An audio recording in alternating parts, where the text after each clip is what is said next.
Session 3.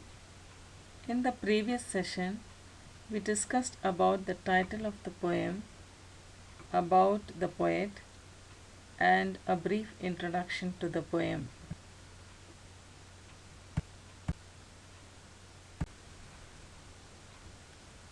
To begin with the session 3, let's read the poem The Walrus and the Carpenter. The poem runs around 108 lines, that is 108 lines. Due to time constraint, I would just read the first and the last stanza. The Walrus and the Carpenter by Lewis Carroll. The sun was shining on the sea, shining with all his might. He did his very best to make the billows smooth and bright. And this was odd because it was middle of the night. Last stanza. "Oh, oysters," said the carpenter, "you have had a pleasant run. Shall we be trotting home again?" But answer came there none. And this was scarcely odd, because they had eaten every one. Now let's try to understand the poem from line 1 to 36. The poem The Walrus and the Carpenter begins with the walrus and his companion, the carpenter, mourning the presence of enormous sand on the beach. Though it was the middle of the night, the sun was trying to shine at night was odd. The moon was sad and felt the sun was rude and spoiling the fun. The author tells us that the sea was wet, the sand on the shore were dry, and the sky was clear.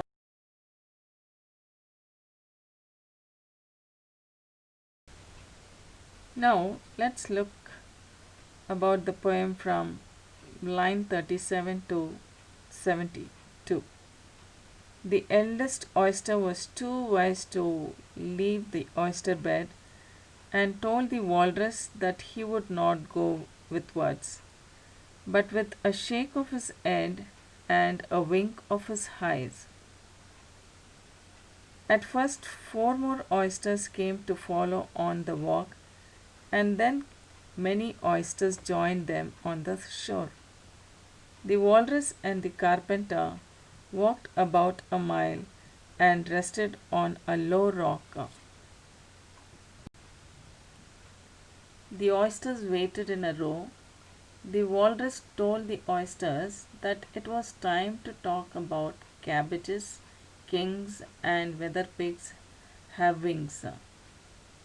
Quite funny, no? The oysters thanked the carpenter for giving them a chance to rest, for the oysters were all fat. From line 73 to 108. The walrus asked the oysters if they admired the view, as the oysters turned blue. The oysters could not believe, after such kindness, that the walrus would eat them, but the walrus just said that the night was fine. Carpenter asked the walrus to cut them more bread. The walrus was apologetic that the walrus and the carpenter just complained that there was too much butter on the bread. The walrus cried into his pocket handkerchief while sorting the oysters by the largest size. Walrus told the oysters that he sympathized with them. The carpenter ends the poem by asking the oysters if they had a pleasant run. There were no more oysters to talk to because the walrus and the carpenter had eaten them all.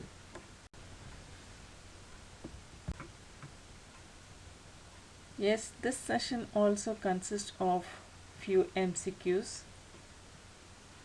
I want all of you to go through the question, choose the right answer, and check with your answer.